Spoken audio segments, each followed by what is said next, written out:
Do you know what hurricanes are? I know we've talked about it before, but I don't know if you remember. Well, if you don't, this is a book to help you out. This book is called Hurricanes by Gail Gibbons.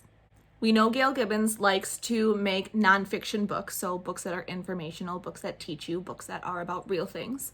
Her books so far don't have a table of contents like a lot of other nonfiction books have, but they also don't have that index at the back of the book. Although she does have a little list of facts I've noticed at the back of her books, and there is one here about hurricanes. So let me read.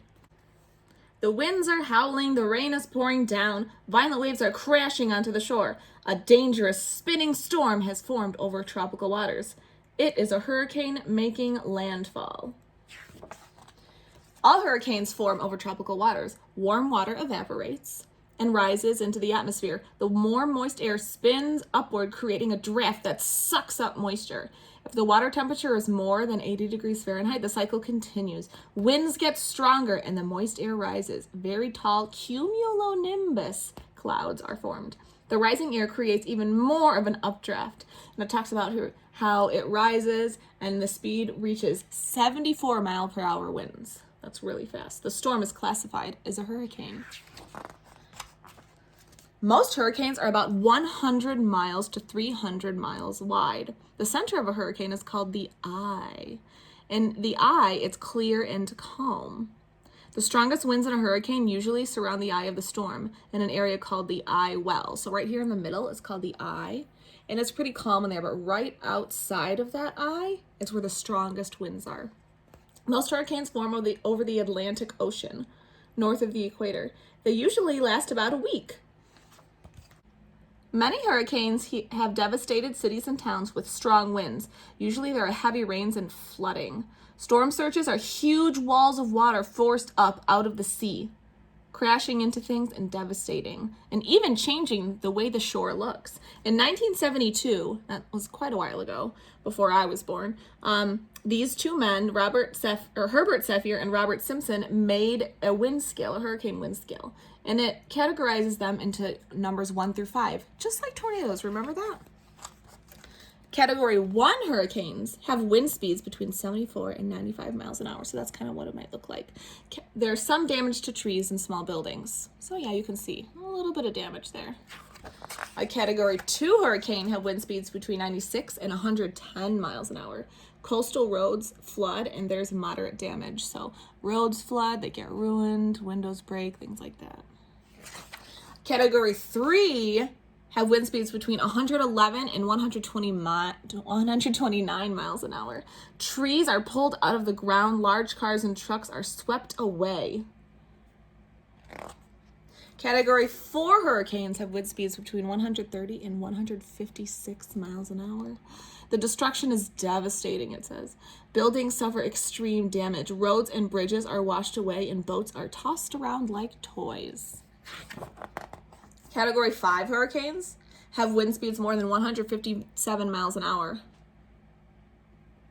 There's massive flooding and destruction, so look at that. People are stuck on roofs. There are boats driving to houses, trying to help people. That's pretty bad. Most hurricanes do their damage in the Caribbean and the Gulf Coast in the southeast of the United States. So this is where most of the hurricanes affect the United States, where we live, our country, but this is Michigan, so we don't really see, remember, the effect of hurricanes. We're too far away for that. We might get a storm after the hurricane gets past and affects the clouds, but we don't really have to deal with hurricanes when we live in Michigan. So the next couple of pages talk about famous hurricanes. So one was in September 8th, 1900. So that was more than 100 years ago in Galveston, Texas. And it was pretty bad. It was categorized as a Category 5 hurricane. There was one here called Hurricane Andrew in 1992. That was pretty bad. It was also a Category 5 hurricane. So these are pictures that are show some of the damage that was caused. Hurricane Katrina is one that I remember. This was in 2005. This is before you were born, but I was pretty much an adult at that point. It says the most damaging hurricane in U.S. history. It was called Hurricane Katrina. It started off as a Category 1, but then it got worse and worse. So this part talks about how meteorologists or weather scientists learn about hurricanes and can help predict them by listening to the satellites that are flying around Earth. This is something interesting that I did not know about. It says airplanes are flown into hurricanes. It's flown into hurricanes by pilots known as hurricane hunters. Special instruments are dropped by planes to measure the wind speed, the temperature, air pressure, and the amount of moisture in the clouds. I did not know that. That's pretty interesting.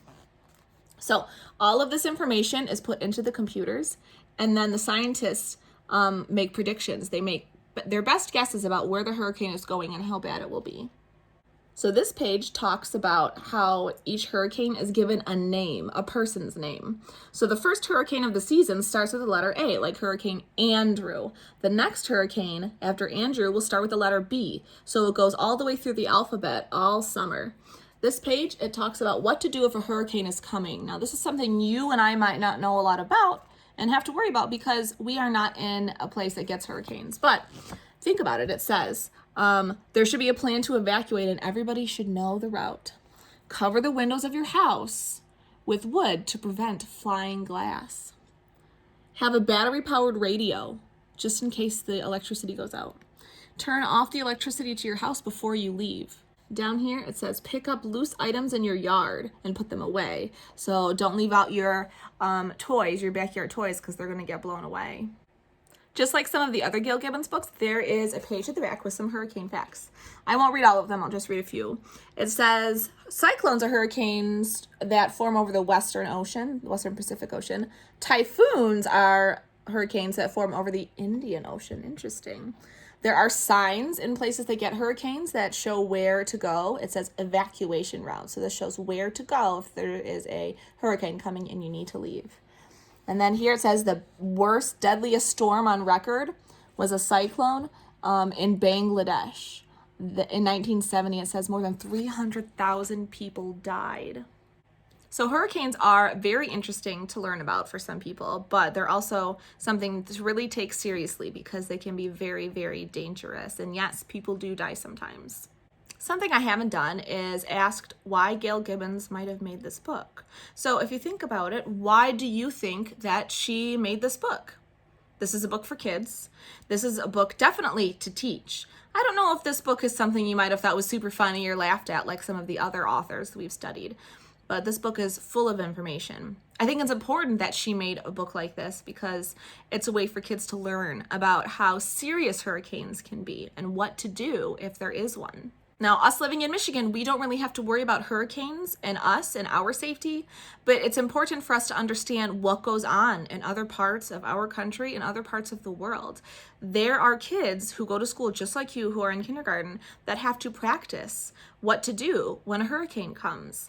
We don't have to do that, but that's just a part of their life. Sometimes these kids have to leave their homes and go far away to a hotel so that way they are safe just in case a storm comes and floods their house. I actually have another weather book written by Gail Gibbons, but that would make 3 weather books by Gail Gibbons, and I think that's just really a lot. If you want to know what the book is, don't worry, I have it at home. I could always read it to you, but I thought we'd take a break from weather books for now.